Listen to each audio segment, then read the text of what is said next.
The council chamber was huge. 12 different alien species sat in a circle around a single chair in the center. The walls were made of some kind of crystal that glowed with soft blue light. Outside the windows, stars moved slowly as the massive station turned in space. Ambassador Jake Morrison walked into the room wearing his best suit. He was a tall man with gray hair and calm blue eyes. The aliens all stared at him as he sat down in the chair. Some of them looked like giant bugs. Others had too many arms or eyes that glowed in the dark. The largest alien stood up. It looked like a mix between a spider and a lobster, with black shell-like skin and 6 legs. When it spoke, its voice sounded like metal scraping against stone. "Human," it said, "I am Counselor Vex of the Zorathi Empire. You stand before the Galactic Council to answer for your crimes." Jake crossed his legs and looked around the room. "Crimes? That's a strong word. What did we do this time?" Another alien stepped forward. This one was tall and thin with purple skin and 4 arms. "Your species has been expanding too fast. You have built colonies on 17 worlds in just 50 years. You refuse to follow our laws. And you won't pay the taxes we demand," added a third alien that looked like a giant squid with golden eyes. Jake nodded slowly. "I see. So you brought me here to talk about taxes and how many planets we can live on?" The spider-like Zorathi counselor made a sound like angry hissing. "We brought you here to give you one last chance. Your species will surrender all your colonies. You will return to your homeworld. You will accept our rule over your people." "And if we don't?" Jake asked. "Then the Galactic Council declares war on humanity. We have the combined fleets of 47 worlds. Your small fleet cannot stand against us." Jake was quiet for a moment. Then he started to smile. The aliens looked confused. They had expected fear or anger or begging. Instead, the humans seemed almost happy. "War, huh?" Jake said. "That's interesting. Can I ask you something?" "What?" the Zorathi growled. "Do you guys have coffee on this station? I've been traveling for 3 days and the food on my ship was terrible." The aliens looked at each other. One of them, a creature that looked like a walking tree with glowing fruit for eyes, spoke up. You want coffee? We just declared war on your entire species." "Yeah, I heard that part," Jake said. "But I'm really tired, and I think better with caffeine. Also, do you have any games on your computers here? Something simple like puzzles or card games." The Zorathi counselor's shell turned a darker color. "Human, do you not understand? We are giving you 72 hours to surrender your entire civilization." Jake pulled out a small tablet from his jacket pocket. 72 hours? That's plenty of time. My government is probably going to want to send you a proper answer anyway. He turned on the tablet and started playing a simple matching game. The sounds of the game filled the quiet room. There was one alien that hadn't spoken yet. She looked almost human, but her skin was silver and her eyes were completely black.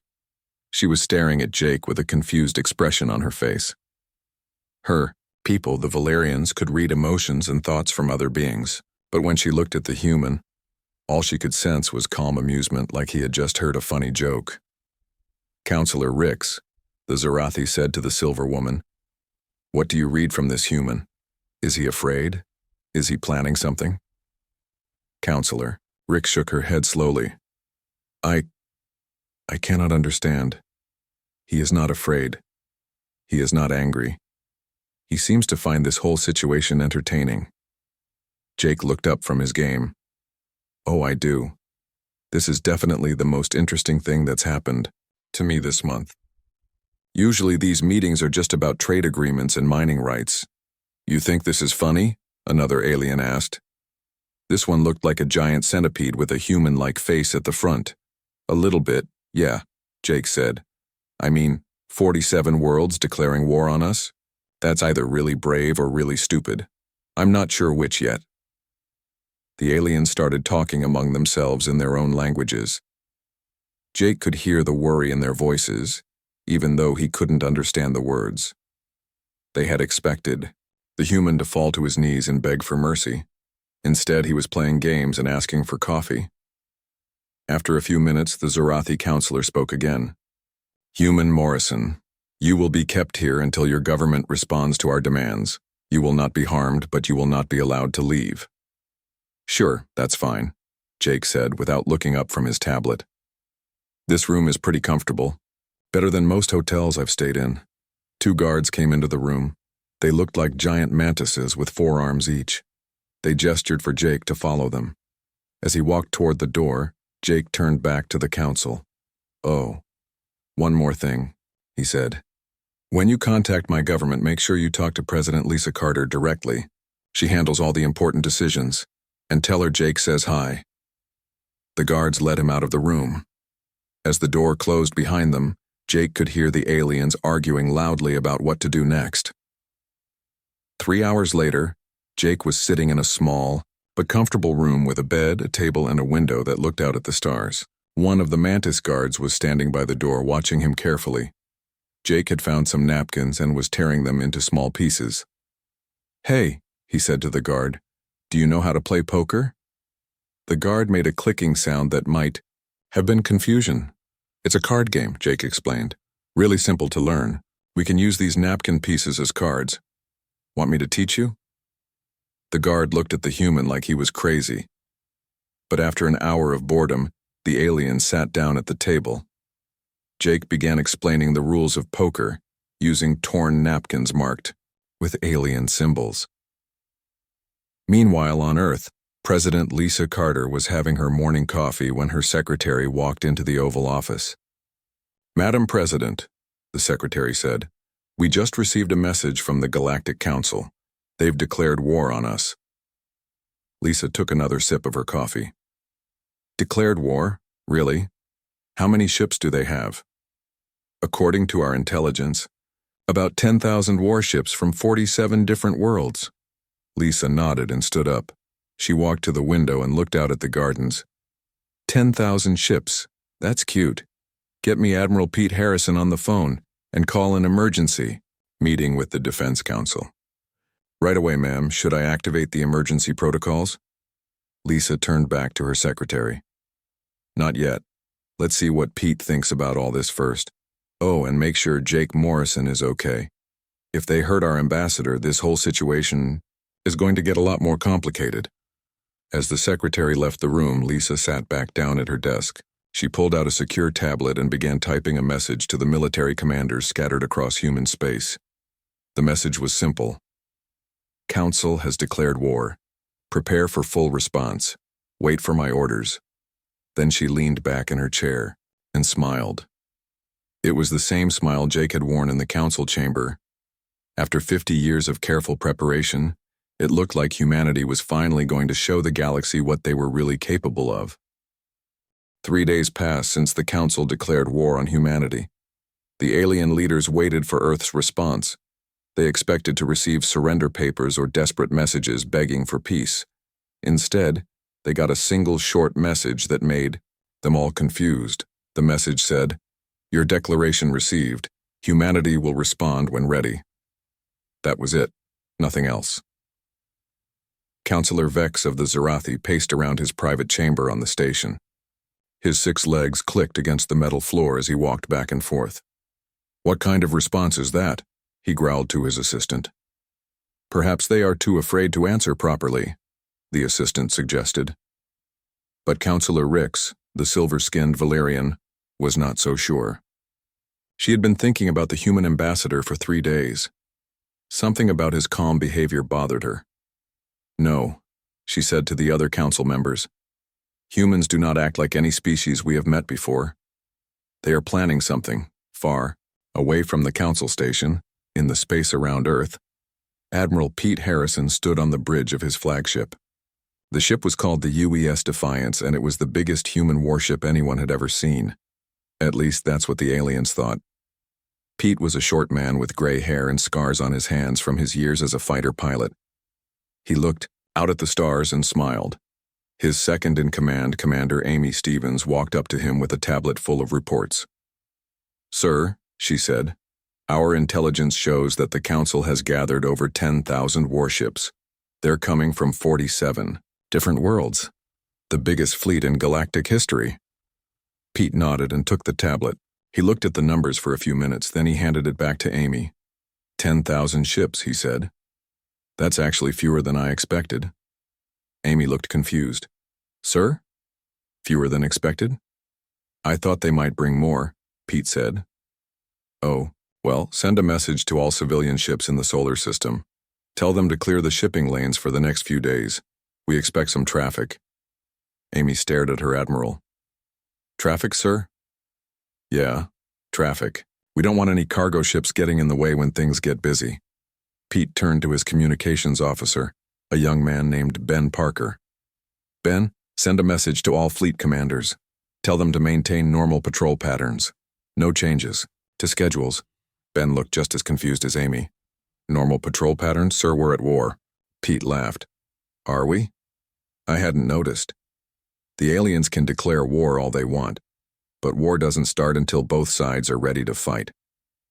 On the other side of human space, on a colony world called New Texas, Governor Mary Thompson was having her own meeting. Mary was a tough woman who had been a Marine before becoming a politician. She wore simple clothes and boots that were covered in mud from walking around the farms. The colony leaders had gathered in the small town hall. They all looked worried. One of them, a farmer named Joe Miller, spoke up first. Governor, we just got word that a huge alien fleet is coming our way. Should we start evacuating the families? Mary leaned back in her chair and put her feet up, on the table. Evacuate? Why would we do that? Because they declared war on us, said another colonist, a woman named Kate Wilson who ran the local store. So? Mary said. People declare lots of things, doesn't mean it's going to happen the way they think. The colonists looked at each other with confusion. Joe Miller tried again. Ma'am, with respect, they have thousands of warships coming this way. Mary stood up and walked to the window. Outside, she could see children playing in the streets and farmers working in their fields. Everything looked normal and peaceful. Tell you what, she said. Maybe move the livestock into the underground shelters. Things might get a bit loud around here in the next few days. That's it? Kate asked. Just move the animals? Mary turned, back to face the room. That's it. Trust me, folks. We've been preparing for this day a lot longer than you might think. Meanwhile, the first alien scout ships reached the edge of human space. The lead scout was a draconian commander named Thex, who had fought in many wars. He expected to find human ships running away or trying to hide. Instead, his sensors showed something that made no sense. There were massive energy readings coming from empty space. When his ships moved closer to investigate, something impossible happened. Human warships began appearing out of nowhere, first one, then 10, then hundreds. They seemed to materialize from nothing, as if they had been invisible and suddenly decided to show themselves. Commander Thex had never seen anything like it. His 3 eyes went wide as he counted the ships on his screen. There were far more human vessels than intelligence had reported. Where had they all come from? Sir, his communications officer said, we're getting a message from the human fleet. Put it through, Thex ordered. A human voice came over the speakers. It sounded calm and friendly. This is Captain Ron Davis of the human fleet. You seem to be lost. This is human space. Can we help you find your way home? Thex was so surprised he forgot to answer for a moment.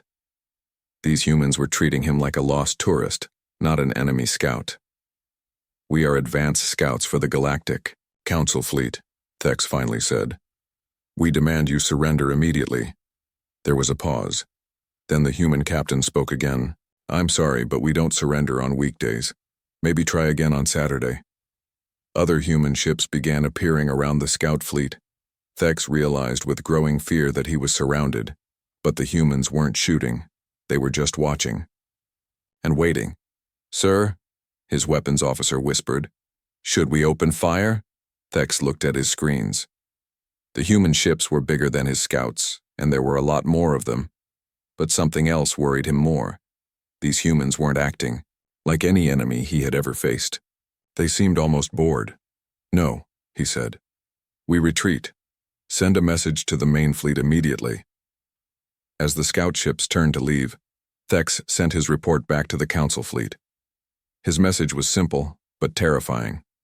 The humans are not running. Repeat, the humans are not running. They have more ships than we thought, and I think we just walked into a trap. Back on the council station, the alien leaders received the scout report. They read it 3 times before anyone spoke. How is this possible? The squid-like counselor asked. Our intelligence said humans only had a few dozen warships. Counselor Rick sat quietly in her chair thinking. Finally, she spoke. What if our intelligence was wrong? What if the humans wanted us to think they were weak? The other counselors looked at her with confusion, but deep down, they were all starting to wonder the same thing. Maybe declaring war on humanity had been a mistake, a very big mistake. The main Galactic Council fleet arrived in human space like a dark cloud covering the stars. There were so many ships that they blocked out the light from distant suns. Admiral Zexthul of the Draconian Empire commanded the massive armada from his flagship, a ship so big it looked like a floating city. Zexthul was proud of his fleet. He had never lost a battle in 300 years of war. His ship had weapons that could destroy planets and shields that could stop anything.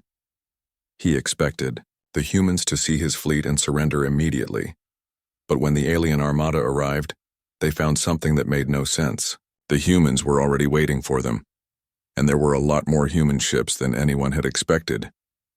How many vessels are we detecting? Zexthul asked his sensor officer.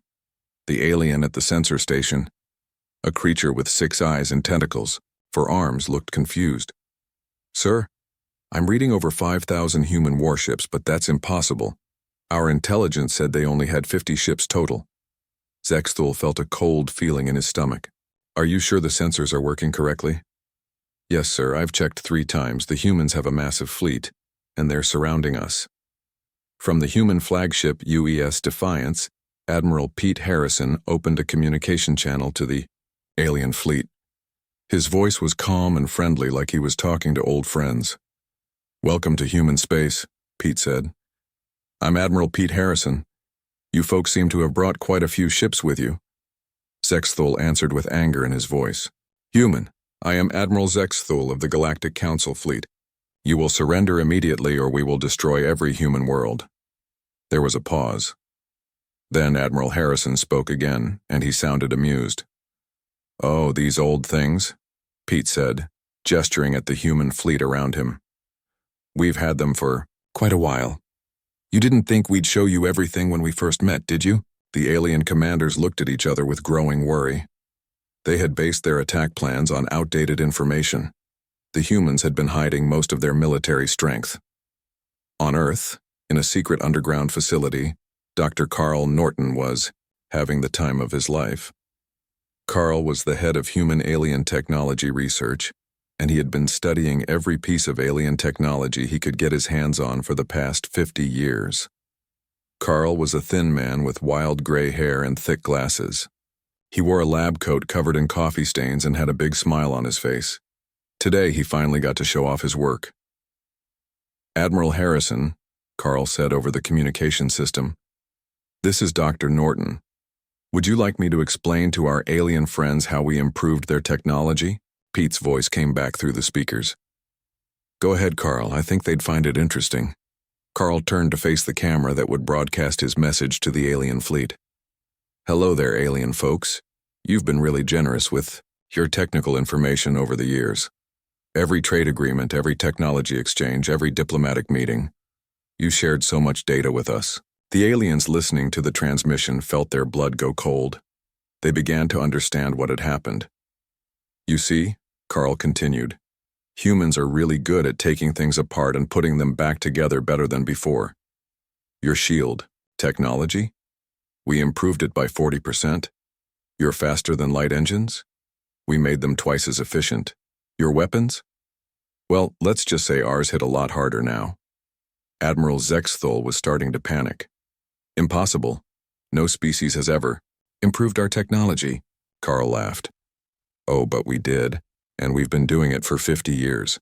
Every piece of technology you shared with us, we studied, improved, and built into our ships. We have weapons you've never seen before and defenses you don't understand.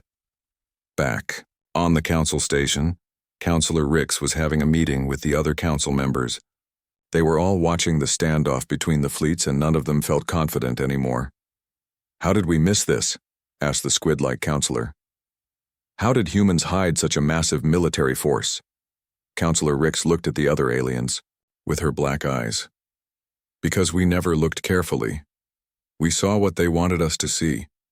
During every diplomatic meeting, every trade negotiation, every cultural exchange, they were studying us." The Zorathi counselor, Vex, made angry clicking sounds. "You mean they were spying on us?"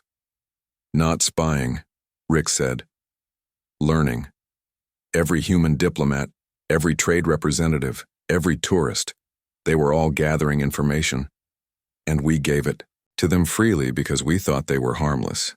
Meanwhile, Commander Amy Stevens was on the bridge of the Defiance, showing Admiral Harrison the real scope of human preparations. She had charts and maps spread out on a table that showed the entire galaxy. "Sir," Amy said, "every human colony has been secretly fortified for the past 30 years. Every civilian ship has military-grade sensors. Every space station has hidden weapons. We've been preparing for this exact situation since first contact." Pete nodded as he looked at the information. "And our intelligence network?" "Complete," Amy said. "We know the location of every council world, every military base, every supply depot. We have detailed maps of their fleet formations and battle tactics. We've been watching them as closely as they thought they were watching us." Admiral Zexthul tried one more time to take control of the situation. "Human Harrison, even if you have more ships than we expected, you are still outnumbered. We have 10,000 vessels to your 5,000. Pete's voice came back calm and confident. "Actually, Admiral, you might want to count again." Suddenly, space around the alien fleet began to shimmer. More human ships appeared out of nowhere, decloaking from advanced stealth systems. Then more appeared. And more. Within minutes, the alien fleet found itself surrounded by over 15,000 human warships. The humans hadn't just been hiding some of their fleet. They had been hiding most of it. "This is impossible," Zexthul whispered. Commander Amy Stevens spoke over the communication channel. "Admiral Zexthul, this is Commander Stevens. I should mention that what you're seeing right now is just our local defense fleet. We have much larger fleets protecting our colonies and patrol fleets spread across the galaxy." The alien admiral felt his confidence completely disappear. "How many ships do you have?" There was a pause. Then Admiral Harrison answered, "Enough."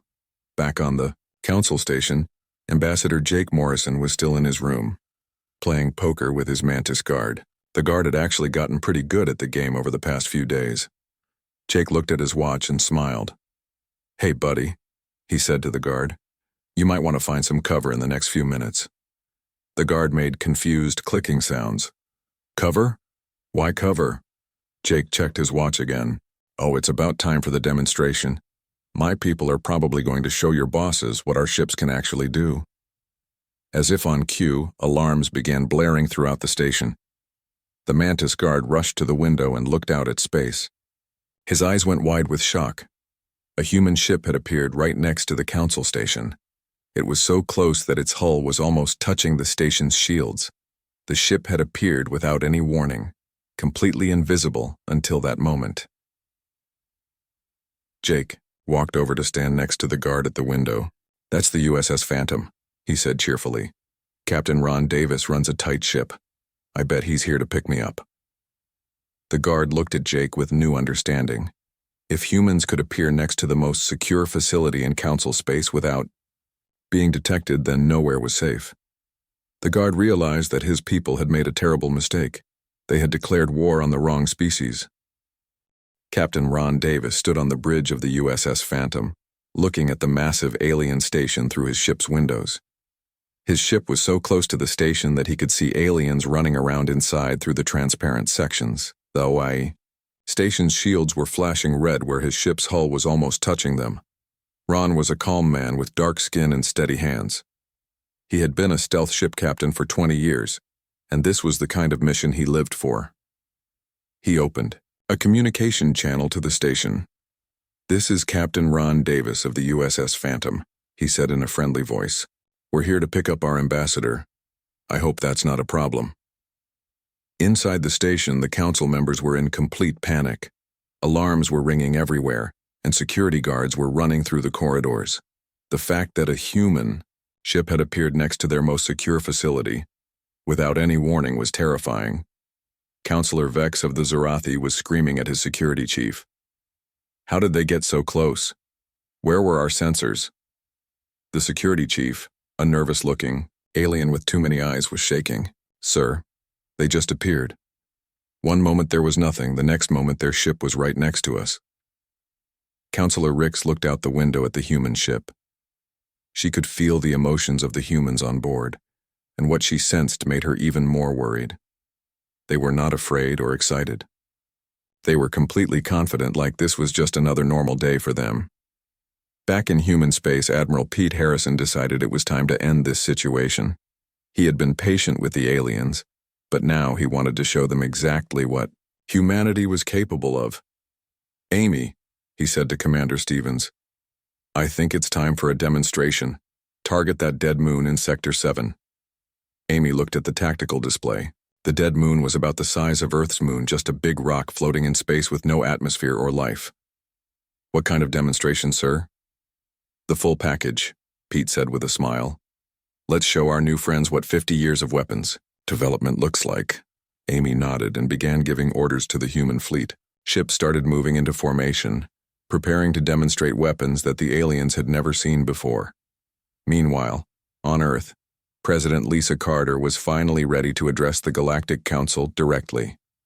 She sat in the Oval Office, completely relaxed, with her feet up on her desk. She was wearing a simple blue suit and had a cup of coffee in her hand. Her communications officer set up the camera that would broadcast her message to the alien fleet and the council station. Lisa looked at the camera and smiled. It was not a friendly smile. "Hello there," she said to the camera. "I'm President Lisa Carter of Earth. I understand you folks declared war on us a few days ago. That was interesting." She took a sip of her coffee and continued. "Here's the thing about humans that you might not understand. We're generally peaceful people. We like to trade, explore, make friends, learn new things. We prefer talking to fighting." The alien leaders watching the transmission felt a small bit of hope. Maybe the humans were going to surrender after all. "But," Lisa continued, and her voice became much colder, "when someone threatens our families, our homes, and our way of life, we become something completely different. Something you really don't want to meet in a dark corner of space." In the space around the dead moon, the human fleet had finished their preparations. Admiral Harrison gave the order to begin the demonstration. The first weapons that fired were called planet crackers. They were massive energy beams that could split moons in half. When they hit the dead moon, the entire surface cracked like an eggshell. Pieces of rock the size of mountains broke off and floated away into space. The aliens watching on their sensors couldn't believe what they were seeing. No weapon in the galaxy was supposed to be that powerful. But the humans weren't finished. The next weapons were gravitational bombs. They created tiny black holes that lasted for just a few seconds, but those seconds were enough to tear apart anything nearby. When they hit the broken moon, the remaining pieces were pulled apart and crushed into dust. Admiral Zexthul watched the demonstration from his flagship and felt fear for the first time in 300 years. "What kind of weapons are those?"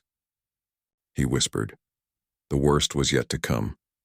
The humans fired something called nanite swarms, billions of tiny machines that could take apart any material and rebuild it into something else. The swarms surrounded the dust that was left of the moon and began to work. Within minutes, the dust had been rebuilt into a perfect cube of metal floating in space.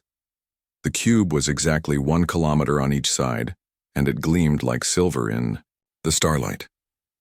Commander Amy Stevens sent a message to the alien fleet. "The cube will last for about 1,000 years before the nanites shut down. Consider it a monument to this conversation." President Lisa Carter was still talking to the camera. "You declared war on us because you thought we were weak. You were partially right. We don't like violence. But there's a big difference between being peaceful and being helpless. She stood up and walked to the window of the Oval Office. Outside, she could see the White House gardens where children were playing and tourists were taking pictures.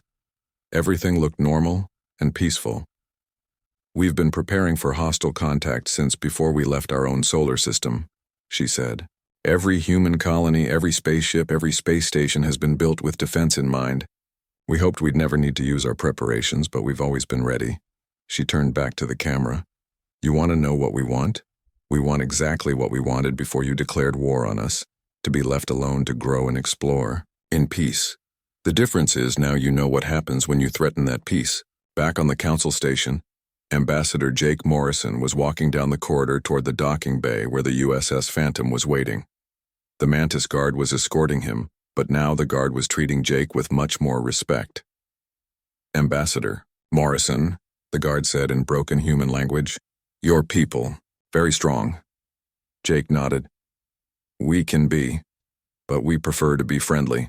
It's a lot more fun than fighting." When they reached the docking bay, Captain Ron Davis was waiting for him. The two men shook hands like old friends. "Hey, Ron," Jake said. "Thanks for the pickup. How are things going out there?" "Oh, you know," Ron said with a grin. "The usual. A few aliens learned something new about humans today." As they walked toward the Phantom, Jake turned back to the Mantis guard. "Thanks for learning poker with me. You're getting pretty good at it. Maybe next time we meet we can play for something more interesting than napkins." The guard watched them go, still trying to understand how these humans could be so calm after everything that had happened. The Galactic Council withdrew their declaration of war that same day. They sent formal apologies to Earth and promised never to threaten humanity again. The massive alien fleet returned to their home worlds, and space became peaceful once more. 3 weeks later, Jake Morrison was back on Earth, having dinner with his family. His daughter, a 10-year-old girl named Emma, asked him about his trip. "Dad, what did you do at work this week?" Jake smiled and passed her the mashed potatoes. "Just had a conversation with some folks who forgot their manners, sweetheart. Nothing too exciting." But across the galaxy, every alien species now knew the truth about humanity. Humans weren't dangerous because they were aggressive. They were dangerous because they were prepared. And they had been preparing for a very long time. The galaxy had learned to respect the quiet species from the small blue planet. And humanity continued their peaceful exploration of the stars, knowing that they would never again be underestimated.